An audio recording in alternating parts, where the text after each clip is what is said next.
Hello friends, good morning everybody. Welcome back to my YouTube channel English zone 3.5 में आप सभी का स्वागत है। तो चलिए फ्रेंड्स, आज हम इस वीडियो में कराने वाले हैं क्लास नाइन्थ का इंग्लिश है। देखिए, क्लास नाइन्थ में जो इंग्लिश जो पढ़ना है ना, इंग्लिश तीन तीन बुक पढ़ना है। कितना है? तीन। एक पढ़ना है प्रोज का और एक पढ़ना है पोयम। क्या है? एक पोयम का है, एक पोयम है और एक है मोमेंट का है। यानी कि देखा जाए तो तीन बुक पढ़ना है। तीन बुक में से आप हम जो कराएंगे वो पोयम वाला बुक कराएंगे। ठीक है? जिस पोयम बुक है और ये चैप्टर फर्स्ट है और ये एनसीईआरटी हो या सीबीएसई बोर्ड हो, ये दोनों के लिए है। ठीक है? या बिहार बोर्ड हो या सीबीएसई बोर्ड हो, दोनों के लिए आपको मोस्ट इंपोर्टेंट होने वाले हैं। तो वीडियो को लास्ट तक जरूर देखिएगा। चैनल को सब्सक्राइब नहीं किया तो चैनल को सब्सक्राइब जरूर कर लीजिएगा, क्योंकि हमारे इस चैनल पे क्लास 6 से लेकर क्लास 12 तक का इंग्लिश का जितने भी सॉल्यूशन होंगे, ग्रामर हो गए, बेसिक्स से एडवांस, सभी आपको इस चैनल पे देखने को मिलेंगे। तो चलिए यहाँ से स्टार्ट करते हैं। पहला चैप्टर का नाम है the road not taken. The road not taken, और ये पोयम है और इस पोयम से जितने भी क्वेश्चन आंसर है वो कराएंगे। ठीक है?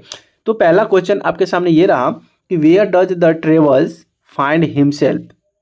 Where does travels find himself, यानी कि यात्री खुद को कहाँ पाता है। What problem does he face, और उसे किस समस्या का सामना करना पड़ता है।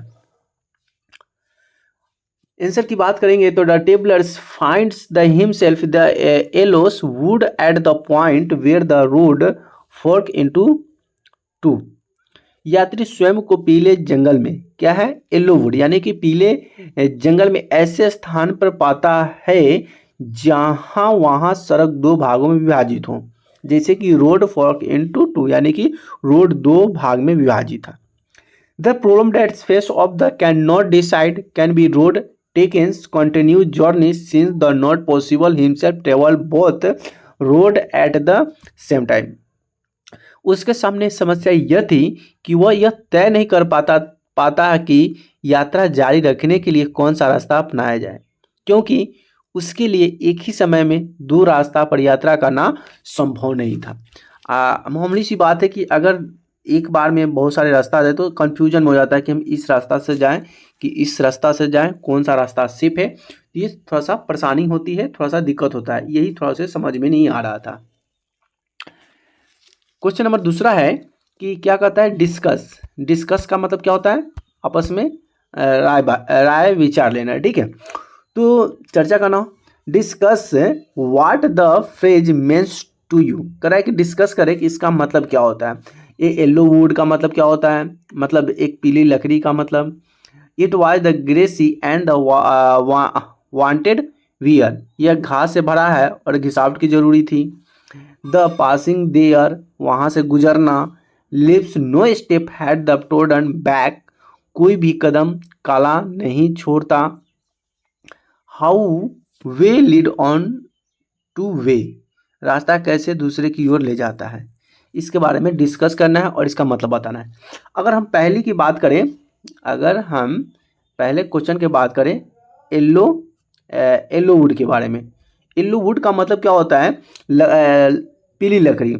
तो येलो वुड सिम्बोलिक्स डेड एटोमन सीजन, मतलब पीली लकड़ी शरद ऋतु का प्रतीक है। मतलब पीला पत्ता हो जाए तो पत्ता झड़ने वाला है, यानी कि शरद ऋतु है। Autumn corresponds with the old age, शरद ऋतु बुढ़ापे से मेल खाती है, बूढ़े लोगों से मेल खाती है, क्योंकि जब बूढ़े हो जाते हैं तो फिर उसका बर्ताव रहन सहन उसी तरह से हो जाता है। The poet should be the symbolics thinking about the letters instead of the light.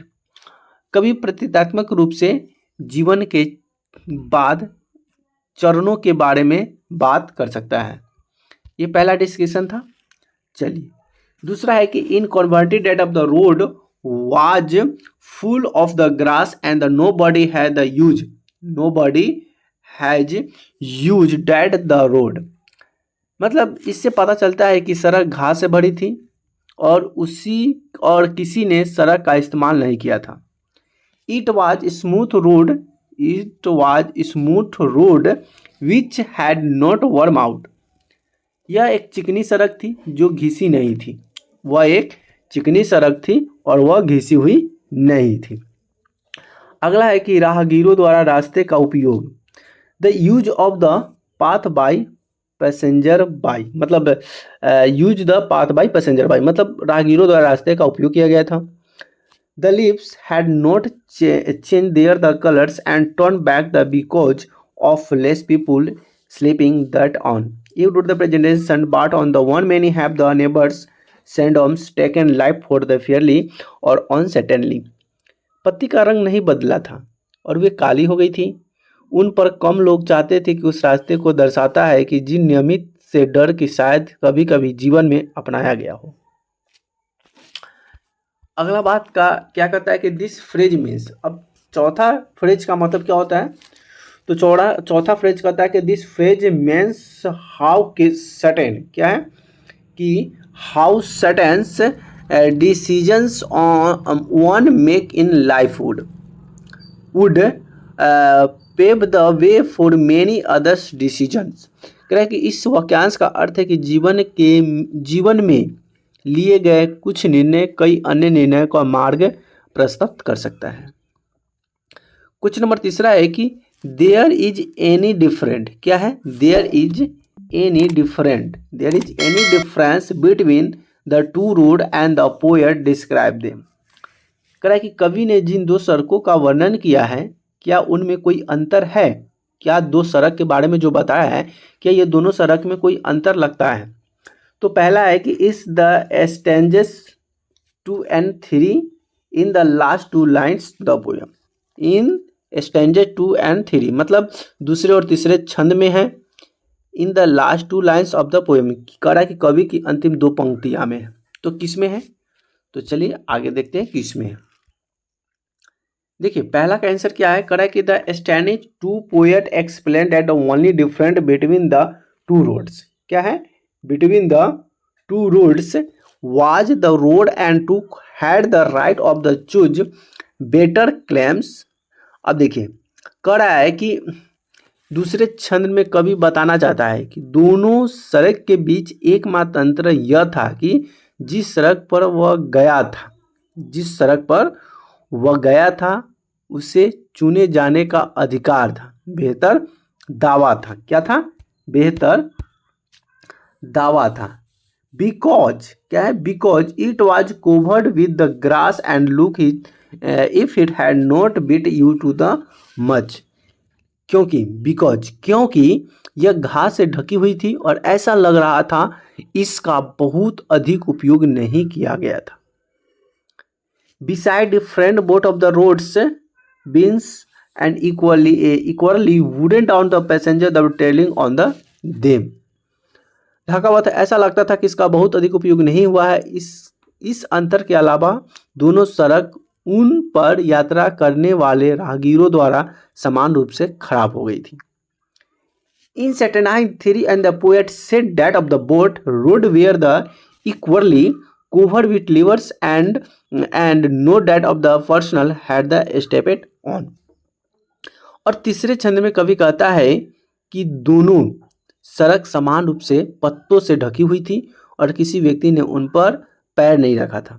मतलब सड़क था, सड़क पर घास रख दिया गया था जिससे किसी को पता भी नहीं था और उस पर कोई जल्दी पैर भी नहीं रखता था, उससे पता ही नहीं चलता था कि यहाँ पे क्या है नहीं है, उस पर सब कोई गौर ही नहीं करता था, लेकिन उससे गुजरता जरूर था। दूसरा का क्या कहता है, दूसरा कहता है कि इन the last two lines of the poem the poet said that there is a difference between the two roads because he looked the road that was the in the traveling। कवि की अंतिम दो पंक्तियां में कवि कहता है कि दोनों रास्तों में अंतर है, दोनों रास्तों में अंतर है, डिफरेंट है, बिकॉज, क्या है, बिकॉज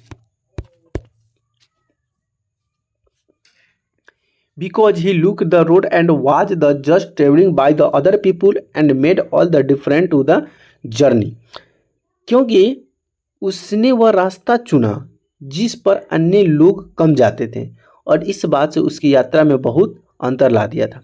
और कोई व्यक्ति दूसरे रास्ता जा रहा है, फिर कोई दूसरे रास्ता जा रहा है और जो कठिनाई वाला रास्ता को चूज करता है तो उसमें थोड़ा सा ये देखना होता है कि उसकी अंतर है कि नहीं। तो भाई अंतर के लिए उसको जांच पड़ताल किया जाता है।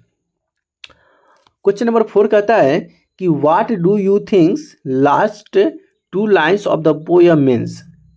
कह रहा है कि आपके विचार में इस कविता की अंतिम 2 पंक्ति का क्या अर्थ है।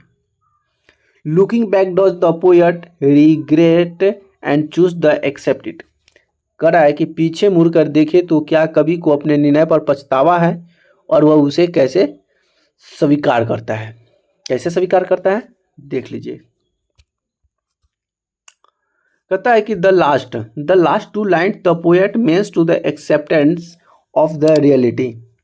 कह रहा है कि कविता की अंतिम 2 पंक्तियों का अर्थ वास्तविकता को स्वीकार करना है। The poet made the choice accepted the challenging path. कवि ने यह विकल्प चुना और चुनौतीपूर्ण मार्ग को स्वीकार किया। This on credit of the find he want to the somethings different in the life of the choose traveling in the road. कह रहा है कि स्वीकार किया और उसने अपने जीवन को एक अनजाना रास्ता अपनाया और कुछ करना चाहता था। No he does not the graded of choice, और उसका इस तरह का चॉइस भी कोई नहीं था। चलिए क्वेश्चन बड़ा है तो आंसर भी बड़ा होगा। क्वेश्चन थोड़ा ध्यान से पढ़िएगा। कहता है कि have you इवर the make of the difficult choice. क्या है, have you even the difficult choice. कह रहा है कि क्या आपको कभी कोई मुश्किल चुनाव करना पड़ा। भाई जीवन में तो भाई सबको कुछ ना कुछ चुनाव तो करना पड़ता है। कोई चुनाव सही हो जाता है, कोई चुनाव गलत हो जाता है। तो चुनाव डिफरेंट चुना। और do you thinks will you have the difficult choice, do you have the difficult choice make. कह रहा है कि क्या आपको लगता है कि आपको अपने मुश्किल चुनाव आएंगे। How will you make this choice, और आप कारण से कौन से चुनाव करते हैं और किस तरह से चुनाव करते हैं, उसका एक कारण दीजिए। ठीक। No, till now I have never been the situation which I had to the make difficult choice. कह रहा है कि नहीं, अभी तक मैं कभी ऐसी स्थिति में नहीं आया जिसमें मुझे कोई मुश्किल का चुनाव करना पड़ा हो। Perhaps I am still young to make an the independent choice। कह रहा है कि शायद मैं अभी भी स्वतंत्र चुनाव करने के लिए बहुत छोटा हूँ। हाँ, मुझे लगता है कि आगे चलकर ये जल्दी ही मुझे मुश्किल चुनाव करने पड़ेंगे। यानी कि आफ्टर कम्प्लीटली मेक द जेंटेस्ट education I will have to the make choice profession where I should be the engineer to the doctor और समथिंग एल्स। कह रहा है कि मुझे चुनाव करना पड़ेंगे। कभी सामान्य शिक्षा पूरी करने के बाद मुझे चुनाव करना पड़ेगा और मुझे लगता है कि मैं इंजीनियर बनूं या डॉक्टर बनूं। I have bill the hundred of the option before me. कह रहा है कि मैं कुछ भी बनूं, मेरे सामने सैकड़ों विकल्प होंगे, तब मेरे उसके लिए एक चुनाव मुश्किल होगा। I will make choice according to the capability and strong point of the time. कह रहा है कि मेरे चुनाव के लिए तो मुश्किल समय होगा ही, उस समय मेरी क्षमता मजबूत पक्षों को अनुसार चयन करेगा। और स्ट्रॉन्ग पॉइंट, अब क्षमता मेरा मजबूत होगा, उस समय अपना चॉइस करूँगा। I will choice path of the give the certification of the mentally pieces. I will not join the race and monkey like to poet of the poem. I choose a challenging and friendly part my life। कह रहा है कि I will choose the challenging and explorers with my life। कह रहा है कि मैं अपने जीवन में एक चुनौतीपूर्ण काम को करूँगा और एक्सप्लोर और इसे सफलतापूर्वक करूँगा। चलिए अगला क्वेश्चन कि after you have made a choice, after you have made a choice, do you always think about what might have been, or do you accept the reality। अगर इसकी हिंदी की बात करें, ये हिंदी में अगर बताए क्या कहना चाहता है कि after you have made a choice do you always think about the might.